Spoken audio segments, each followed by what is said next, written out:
to Mindwell, hosted by Michelle Jones.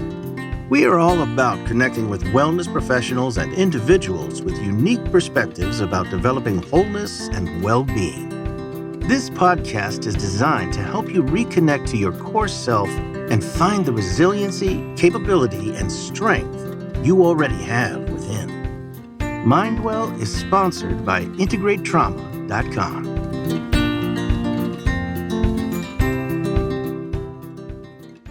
Hello, everyone, and welcome to another episode of Mindwell. On this podcast, we interview people who have remarkable perspectives on the power of making mindful connections and wellness.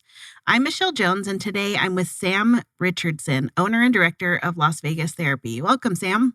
Hey, good to see you. Thanks for having me on. I am excited for our conversation. I want to start by just saying that I've been on my own trauma healing journey, and I am so thankful for the network of various professionals that really have brought me to this place of peace and recovery that I feel today. And part of this healing journey has been a therapist that was really key in helping me to understand and process my experience. So I come to this conversation with some enthusiasm about the transformative nature of the work that you are doing with people.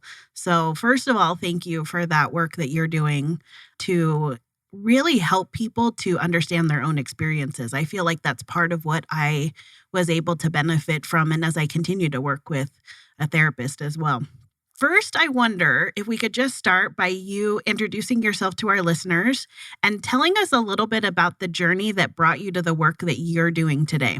Yeah, you bet. So let's see, I've been practicing therapist for about 15 years now. I went to the marriage and family therapy program over at UNLV, here in Las Vegas. And at first I was just kind of working with just a little bit about it, a little bit of everything, depression, anxiety, couples, families, parenting, kind of stuff like that. Yeah. It was probably about around 6 years ago or so, I really started working. I was working a lot with couples, and I was working a lot with, problematic sexual behavior. So some people would call it, compulsive sexual behavior or sex addiction, stuff like that. I worked a lot with that, but then as I worked with the ones struggling with the behaviors, I started noticing that with the betrayed side, they were experiencing basically trauma. It mirrored the symptoms of PTSD. And from then I started, I just got a chance to get a lot more training and insight and understanding on how to help, the person whose world had all of a sudden, tilted and shifted. And from there, got more training, for example, with the Emdr, or eye movement desensitization and reprocessing, internal family systems theory, neurolinguistic programs. So just different models to kind of help me, just help those that have been through trauma. And it went, from helping people in a relationship context to just other forms of trauma, whether it was, abuse as a child or traumatic experiences like the mass shooting that happened here in Vegas or car wrecks, things like that. So a lot of what I work a lot with trauma. Like I said, but I work a lot with it within the context of relationships and even just, kind of mentioned working with those that have problematic, compulsive behaviors, through sexual, sexual issues. I would say, nothing with humans is 100%, but about as close to 100% as you can get, they have some their own trauma as well that they're trying to figure out through acting out. So it's, I using this trauma lens has been incredibly helpful, for me to try to help people out. So, yeah, because it sounds like what I'm hearing you say is that not only like by the time you're seeing some of these couples, there's already been probably a pattern that has been really painful for sure, at least one of them that has created its own trauma. But in addition to like the current day experiences that are creating trauma, that almost always you're noticing that there's a thread that's taking back to previously experienced trauma. 100%. Yeah. Every time, we'll look at what are the, either what are the bodily, sensations that come up when a trauma trigger hits, or the emotions, or the negative belief, that's kind of beat them over the head. A lot of times I'll ask, when's the first time you remember experiencing this kind of negative belief about yourself or the world, or this kind of fear? And almost inevitably they'll say, oh yeah, well, back when I was 13 or 6, or here's this other situation. And yeah, there's definitely, you'll see a timeline that kind of goes back. Usually it will work its way back to some kind of touchstone event. And where that initial trauma happened, and then they had these other experiences later on in life. It just stacks on top of it there. So based on some of my own experience, I'm thinking that when you connect to these sort of touchstone moments, that you're saying that's a time when one of these tools that you've learned, EMDR, can really like make a huge impact for somebody's experience. So can you tell our listeners a little bit more about what is EMDR? I've experienced it and have found it to be pretty cool, but share with us from your experience how you would explain it to a client if they're coming in and they have no idea what this is. Yeah, so I let them know that the EMDR process helps us tap into what's called the adaptive information process in the mind. That's basically the mind's ability to take some event, that was traumatizing, and I'm sure a lot of what I say, I'm going to be like preaching to the choir, and I love it though, because I just love it. Like, do share though, because I think that EMDR is such a cool resource for people, and almost everyone that I talk to, they've like kind of vaguely heard about it, but they don't really know what it means or what it would be like to experience that. So if I were to show up to an EMDR session with you, what could I expect? Like, what would that experience be like? Yeah, so I would first explain to them, the mind and body wants to heal. We naturally are inclined towards healing. If I get a cut on my arm, I don't have to make a decision for that cut to heal. Like the body's going to go there, right? Yeah. What trauma is like? Trauma is kind of like, I got this cut, and the blade is still kind of in the way and it's preventing the healing. So EMDR, part of it is a way to kind of help get the blockage out of the way, so that the mind can kind of move towards healing. I mentioned this adaptive information process. The mind can take this past event and kind of, again, reprocess it again and say, okay, what's different now? Am I in that situation now? It can let this event kind of be in its appropriate place in history. And it's kind of like the mind is taking the books off the bookshelf and rearranging them in a way that just kind of fits better. Yeah. That allows it to kind of just function, in the present moment. The process is pretty unique. It's not like typical talk therapy where I'm asking a lot of questions and trying to understand and delve deeper. Like I said, that I really trust in the body's process of wanting to heal. So I kind of stay out of the way a little bit. I mean, I'll set up the structure, and as we go through the sets, like I said, it's interesting how the mind will naturally target in or spin on what needs to heal the most.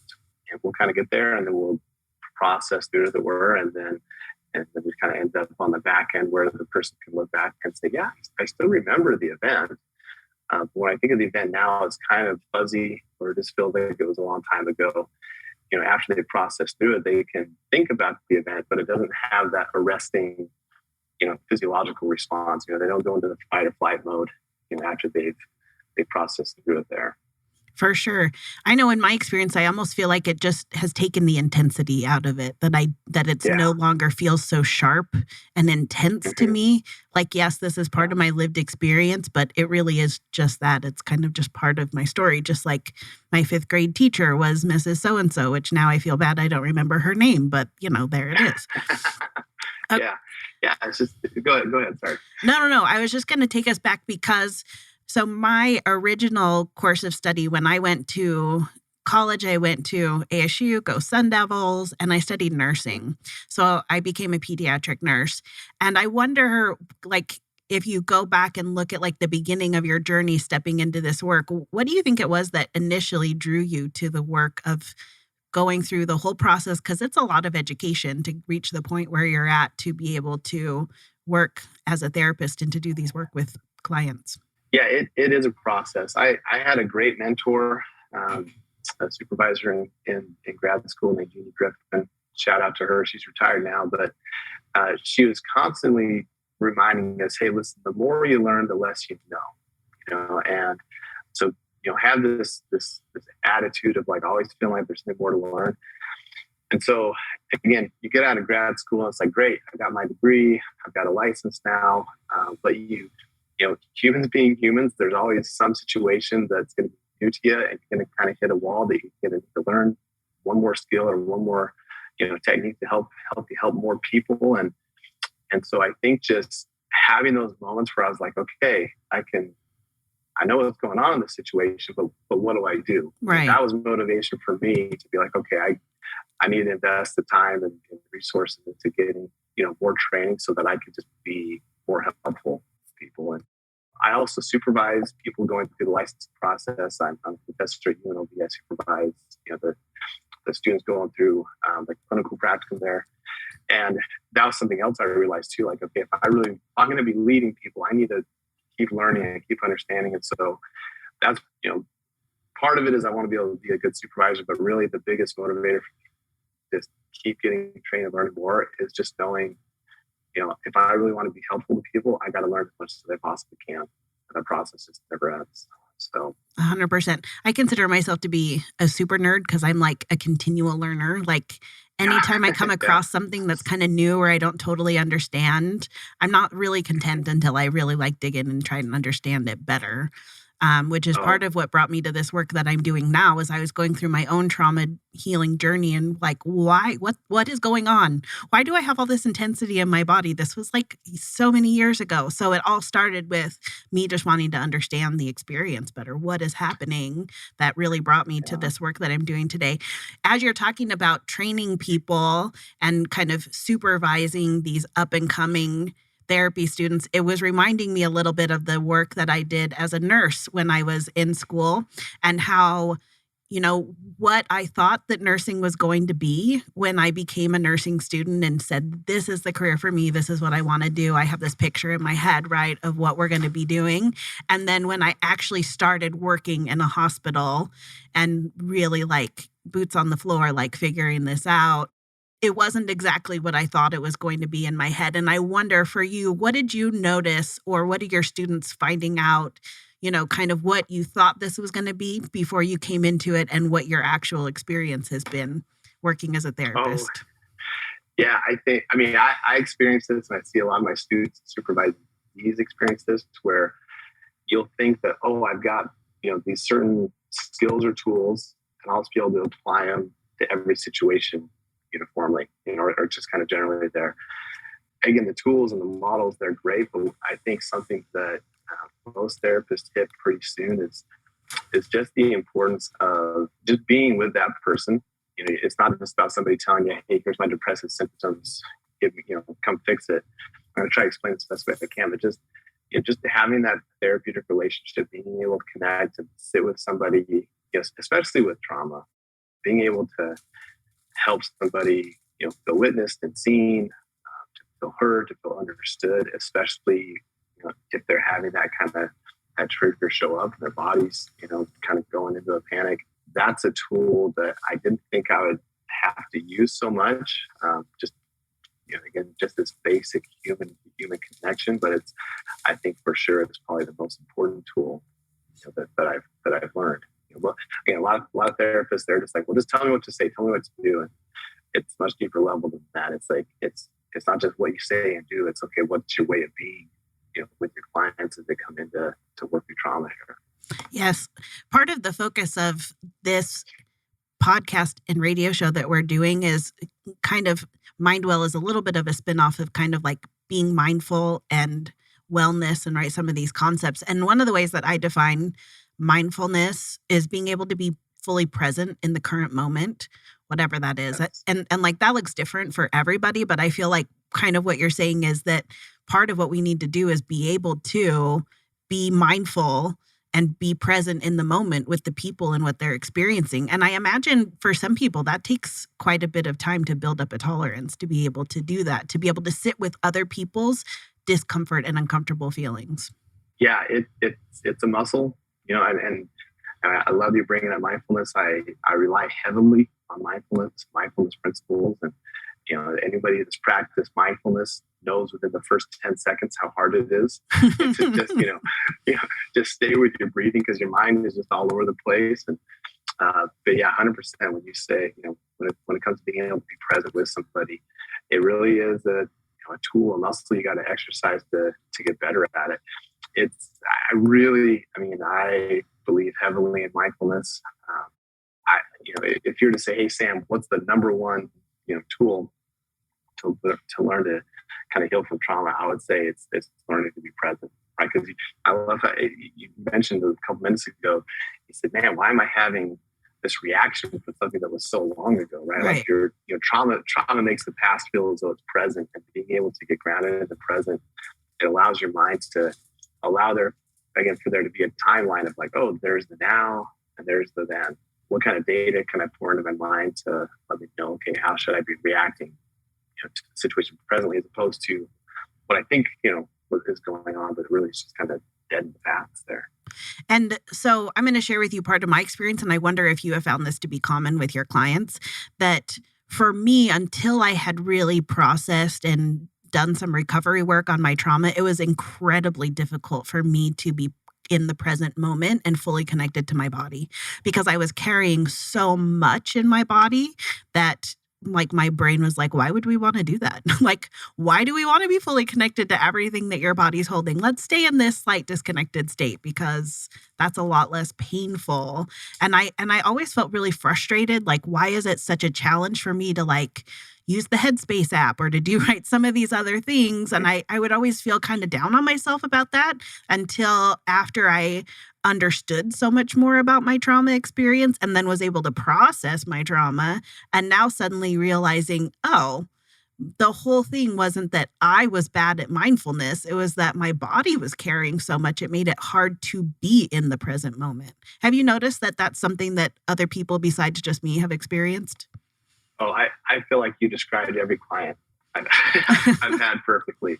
I mean, that is it. I had another mentor, Kevin Skinner. He would often describe trauma as a disconnection from self and others, right? And I love how he worded it, which is saying like, here's all this, Bessel van der Kolk, the body keeps the score type of thing, where in your body, it's like that's where the trauma is. So the mind to try to turn to it, process, or just to be with it, or even take a glance at it, it's scary.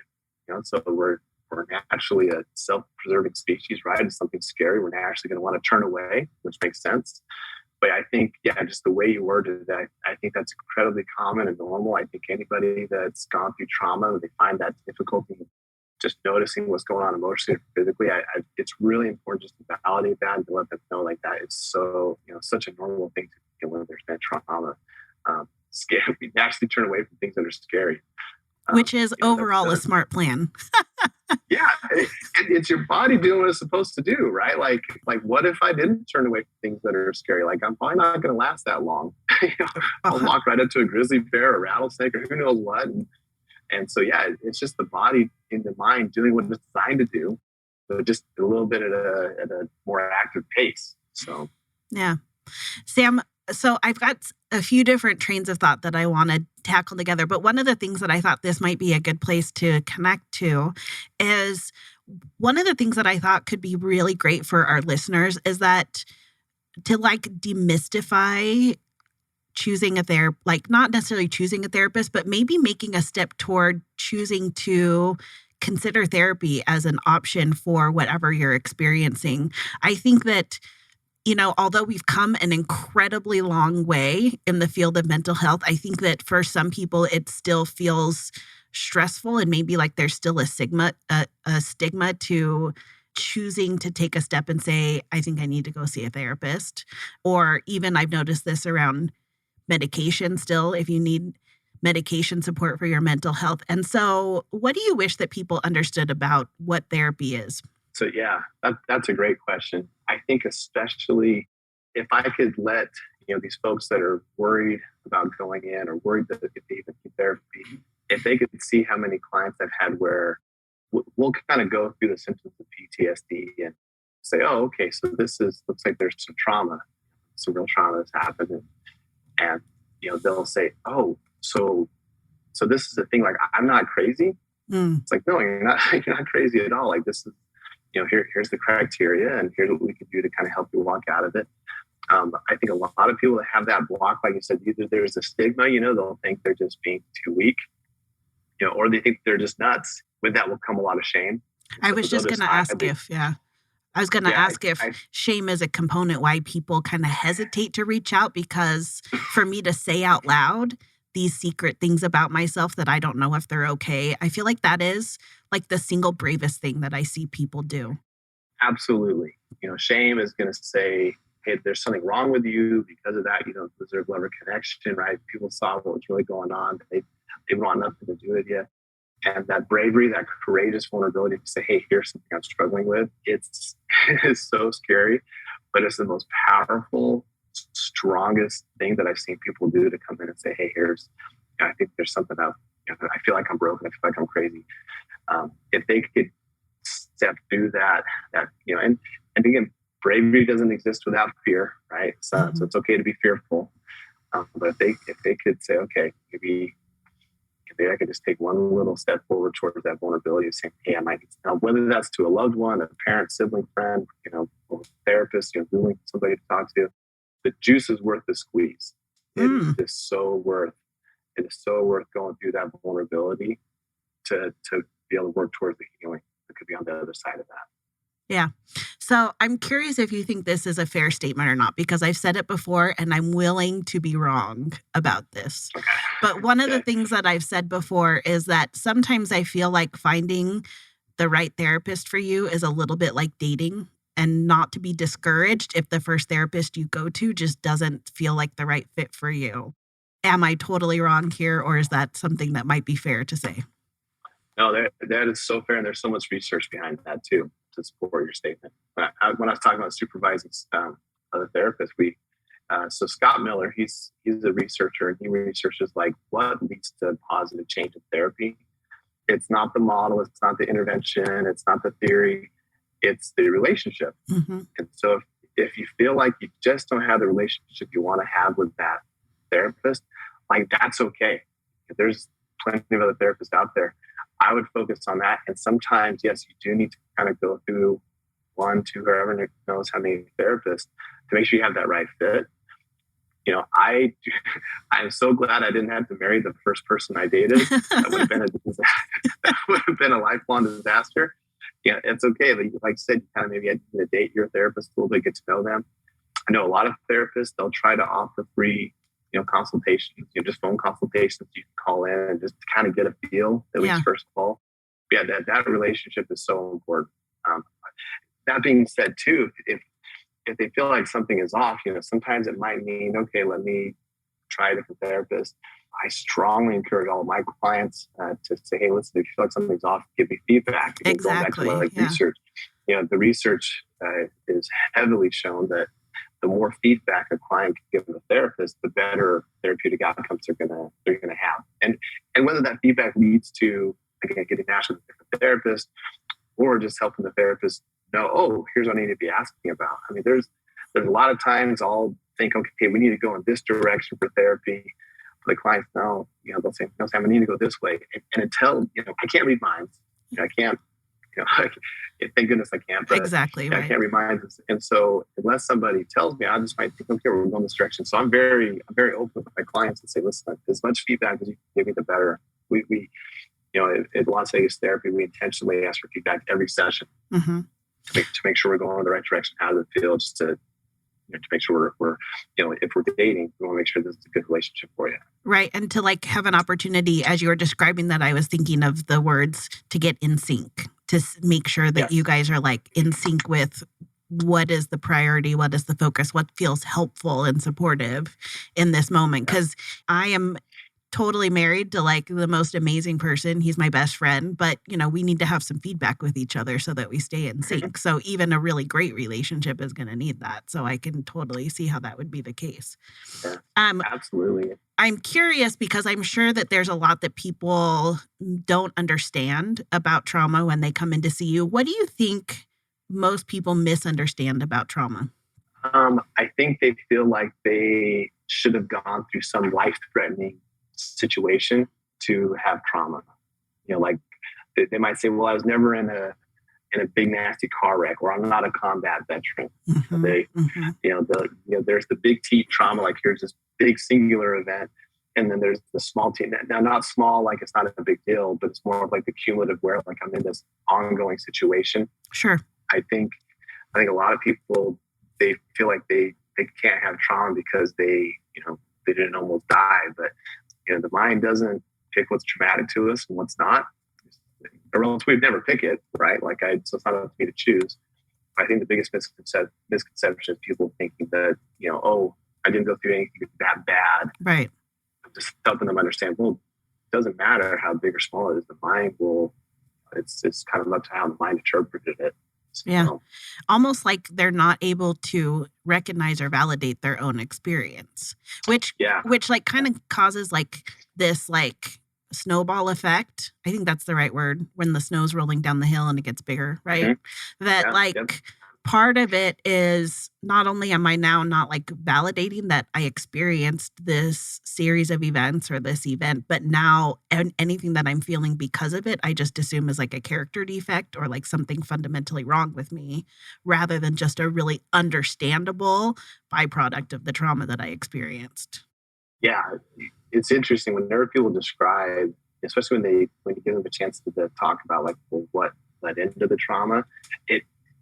I love how you said it. Like, it makes perfect sense why the trauma is there. Like people don't have trauma because they're crazy. Like there was something about that, whether it was a life-threatening event or, I thought I was losing my spouse, or I did lose my spouse. Again, anything that really kind of yanks the rug out from under us can rock our world.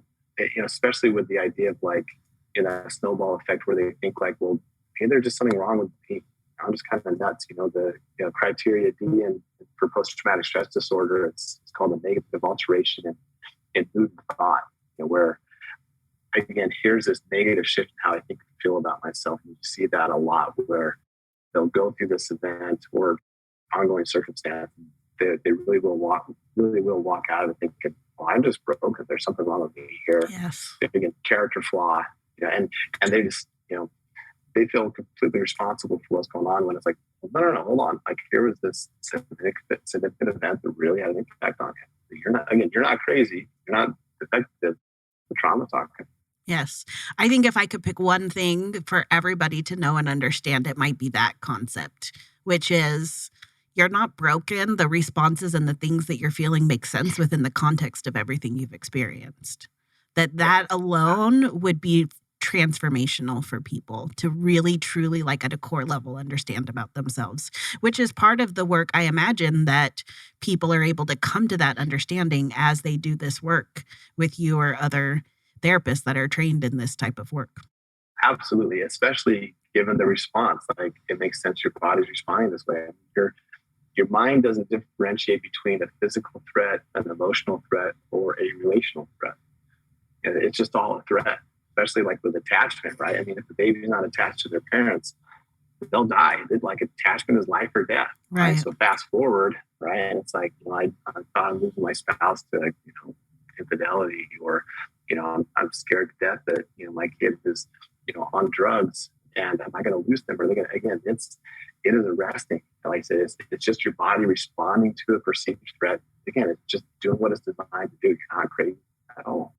So because you brought up this betrayal, and it's one of the things that you mentioned early on that is part of the focus of the work that you do now, is to help people work through betrayal trauma. Like, as I'm thinking about this, I wonder if it almost seems like it might be a little bit of a hidden trauma, in that people don't really recognize that that's trauma that they've experienced. And it maybe doesn't occur to them that that's something that they need help and support for. So tell me a little bit about betrayal trauma and what makes it unique, and maybe anything else you think our listeners should know and understand about it. Yeah, I think you kind of touched on it right now. Betrayal trauma, it's both unique and, just kind of, just like any other trauma, right? When I say like any other trauma, again, it matches the symptoms of PTSD where, let's say somebody's betrayed by their partner. I mean, they keep thinking about it, right? There's the intrusive thoughts, right? Mm-hmm. They're trying to avoid it in some way, shape, or form, right? They might get back deep into their kids' lives or their work, or overly involved in church, stuff like that. And they'll have that negative shift in how they think and feel about themselves. And then with arousal too, they call it negative alteration and arousal of the activity, where I go to hyperarousal or hypoarousal. That's where you see people where they just can't get out of bed because of this trauma. It's unique, like you said, especially when you said it's very subtle, especially when you see somebody who is choosing to stay in a relationship in which they've been betrayed. The water can get pretty muddy, because here they have this connection, it's attachment with somebody they're scared to death to lose, right? So they're doing all they can to hold on to it. And every time they turn to that person, here's that hurt, that they've received. And again, the mind doesn't differentiate between a relational or physical threat. It's just, I've been hurt deeply, like what I thought was safe and secure isn't. And here's this threat that I had no choice or control or power over. It just was this pain that's imposed on me. That's where it's pretty unique, where I'm trying to stay in a situation which has also been incredibly hurtful for me. You would never expect somebody that's, let's say, gotten PTSD from combat, to say, hey, go live in the battlefield where you thought you were going to die, receive, your trauma there. That's where it's kind of unique, where it's like, I feel like I'm still in it. Yeah. I'm still in it. Yeah. I'm still in it. And again, I'm still in it. They have all that bonding that's been happening for years. And so part of them feel confused and hurt, because they'll say, well, I feel like I should be able to turn to my partner for trust and safety. But again, that's, when I think of that, again, the safety's been kind of robbed in me. So what do I do? And there's a lot of, it could be very subtle, but again, if there's PTSD, but it could be a tricky one to work through for sure. Yeah. Do you feel like as people are working through betrayal trauma, if they're still currently in the relationship, is it still possible for them to feel a sense of healing, even though that's something that they're like still in it, in the situation? Yeah, absolutely. And obviously it depends on a lot of different factors, right? It depends on, for the betrayed, like what are they, are they kind of doing things to help themselves work towards recovery, independent of what their partner did. I would never expect anybody to, say, hey, you should be feeling safe if their partner is still acting out or still betraying them in some way, shape, or form, right? They've got to figure their life out. Right. They've got to learn to kind of, have healthier boundaries with their behaviors. And I see healing and peace come back all the time. A lot of it depends on, there's the principle of just being able to, again, be connected with yourself, be able to feel safe within your own skin first, and then I can kind of start to feel safe with other people, learning to feel like they have a sense of choice and control. That's the huge one. Being able to feel like they can be empowered again to make choices. That you're not trapped. You're not trapped. Yeah, because that I see that as one of the biggest ingredients to trauma is, here's this pain being imposed on me, and I'm just trapped. Right? There's nothing I can do about it. But just then knowing, oh, I can make a choice. Whether I'm choosing to leave or choose to stay in the relationship, either way, it's my choice. And I get to own that. And like, here's the values that choice is based on, right? Independent of what the other person does or doesn't do. But yeah, absolutely, there could be a lot of healing and peace that somebody can feel, within that relationship. But even if the person that's betrayed them doesn't have their life figured out yet, the other person that's been betrayed can definitely start to get some sturdy feet. Yeah. Almost like I can feel okay within myself, regardless of the chaos that might be going on parallel to me. One of my answers when people ask me, and I know them well enough, right? Like, this isn't like the grocery store cashier, because this might be like a little more information that they need. But if people are like, hey, how are you doing? One of the things that resonates for me most days is I feel calm amidst the commotion. Because I feel like if I just say I'm fine or everything's good, then people make assumptions that like everything in my life is in order and like everything is just like, picture perfect, just as it should be. The truth is there's a lot of commotion in my life, right? A lot of balls in the air, a lot of uncertainty. And yet, because of the work that I've done, I feel that calm centeredness within myself, even though there's commotion going on around me. And to me, that is like, I don't think that that's what people think that healing necessarily looks like. And maybe that's just kind of unique to me. But for me, that is such a powerful thing to feel like even when things are going sideways around me, I can still feel okay within myself. Yeah, that is real empowerment right there. Right? People will come in for treatment, and their hope and expectation is the life will just be just flat and calm all the time, and everything will be in control. And it's like, well, no, but we can, we can work towards equanimity, right? Like, yeah, there could be all sorts of chaos, right? I can stand in the eye of the hurricane and observe it, and doesn't mean I have to stop the hurricane to feel at peace. It's about finding peace within that. So no, I think your experience you're describing, I think, matches a lot with the clients that I've worked with, for sure. I wonder if, in addition, because you mentioned that some of the empowerment that people feel, like part of that is that they are like taking back ownership and taking back their ability to choose, right? Even if it's the small choice of, I'm going to choose how I show up today. I'm choosing to stay in this relationship, not I'm trapped in it, right? Some of these choices. I wonder if part of that is also knowing what to let go of, like not only what to grab back and take as my power, but like to let go of like feeling responsible for other people or to feel responsible for outcomes. Yeah, absolutely. I think one of the most self-compassionate things we could do is acknowledging that limitation, right? There's a point where I end and the other person begins, right? It's very tempting to try to over-own what's not mine. And it makes sense though, right? I mean, it's just somebody trying to gain a sense of control, trying to, feel like, okay, I know what the moving pieces are, and they're trying to get some kind of security. So it makes sense why they would want to do that. But again, being able to acknowledge, well, that might be beyond me, but here's what I can control. The more I can let go of what I can control, again, it brings in that empowerment of this is what I can act on. This is what is within my control, and I can start moving in that direction. Yeah, I love that. I think, with trauma, like it hits, sense of responsibility, sense of choice and control, and then sense of safety.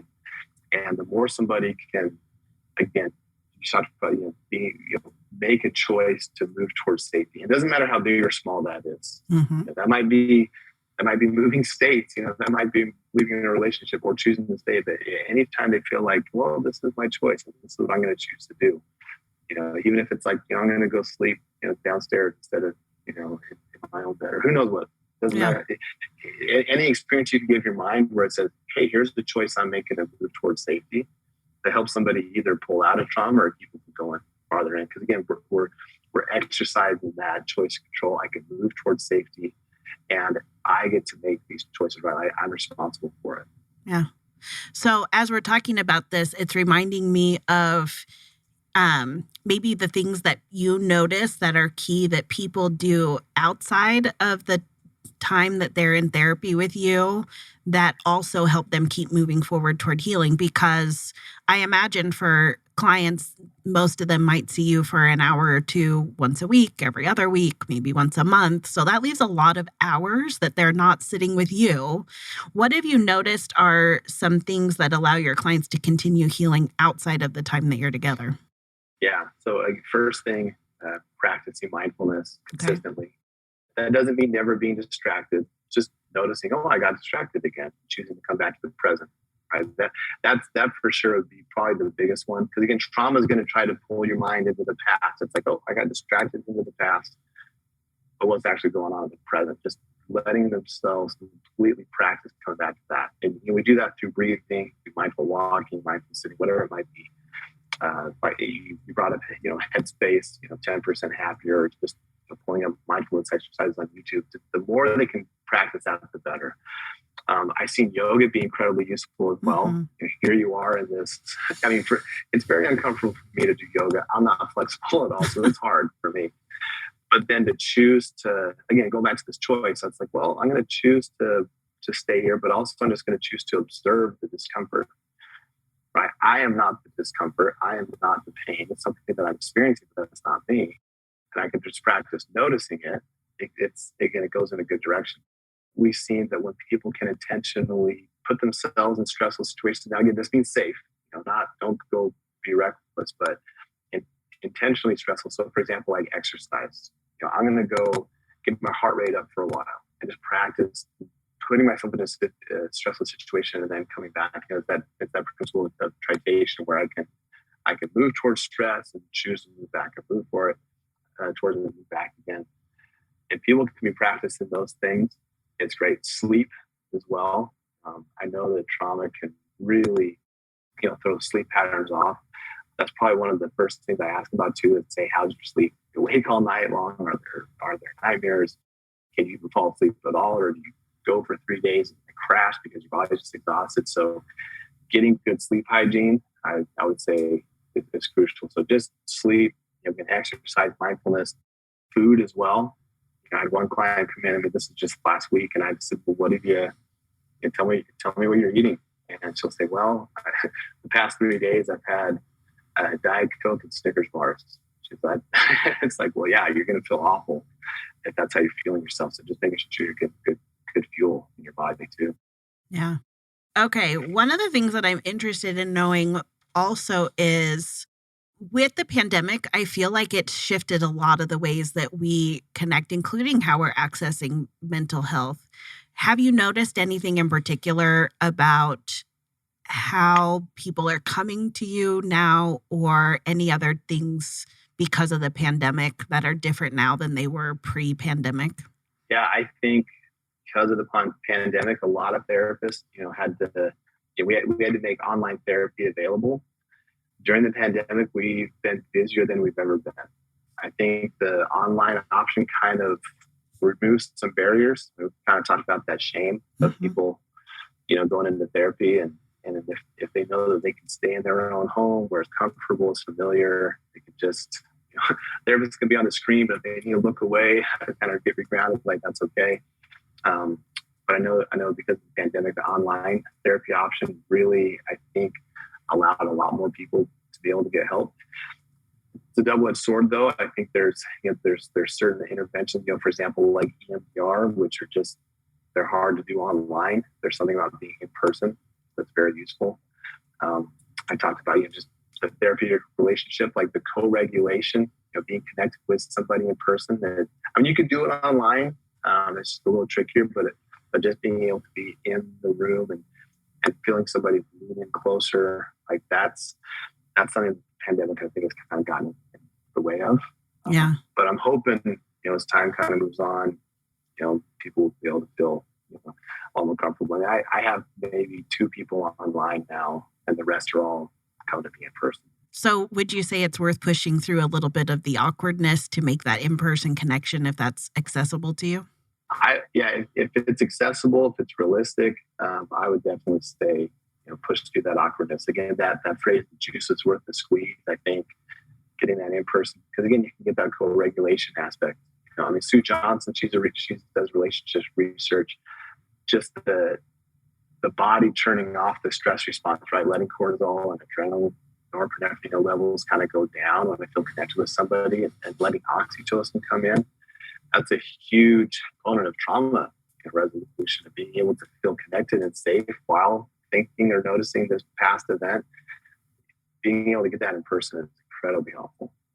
Also, the distraction of all the other things at your house, I imagine, for me, can sometimes be tough when I'm in a meeting or something like that. Do you think that now that this has become a familiar way for people to connect, that people will continue, like even post-pandemic, that there will still be more online access to mental health care than there was before? I think so. I've got some colleagues that they basically stopped paying rent and they're just fully online at home. They feel like that works for them, and I don't see the option ever going away. Okay. If it was about 5-6 years ago, online therapy was kind of a weird thing. Like a lot of therapists were like, "No, that's crazy. Don't ever do that." Now it's just as normal as anything else. So. Yeah. Interesting. Well, one thing that I would be interested to know, what do you personally love about the work that you do? Well, this just attaches to why I do it in general. I love to see somebody heal.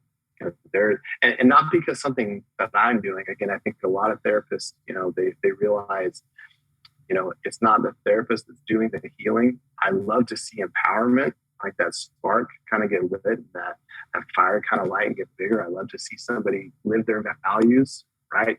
I'm going to live these values no matter what has happened to me or no matter what's gone on in my relationship. Like, I'm going to take control of my life and I'm going to do what I know is right and live in a certain way. It is wildly inspiring for me. I constantly tell people I probably get way more out of therapy than any of my clients. Being a therapist has been the best thing I could have done just for me in my own life, working through my own thing. So for me, I just love to see people grow and heal. There's nothing that compares to that. Okay, so tell me more about your practice, where you're located, and how people can connect to you in that way. I noticed on your bio that it said you're the owner and director at Las Vegas Therapy. So tell me more about this.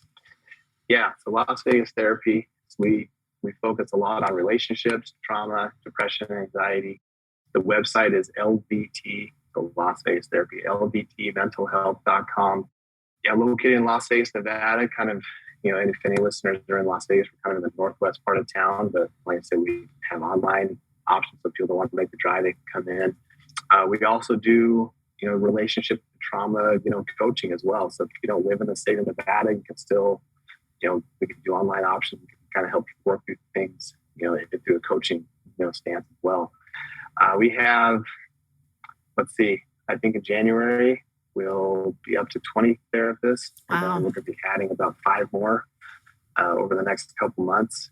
There's a big need out there. We're doing what we can to meet the need. So we'll have about 20, 25 therapists by January. We're trying to create an army of therapists that can just do a good job again with relationships, trauma, depression, and anxiety.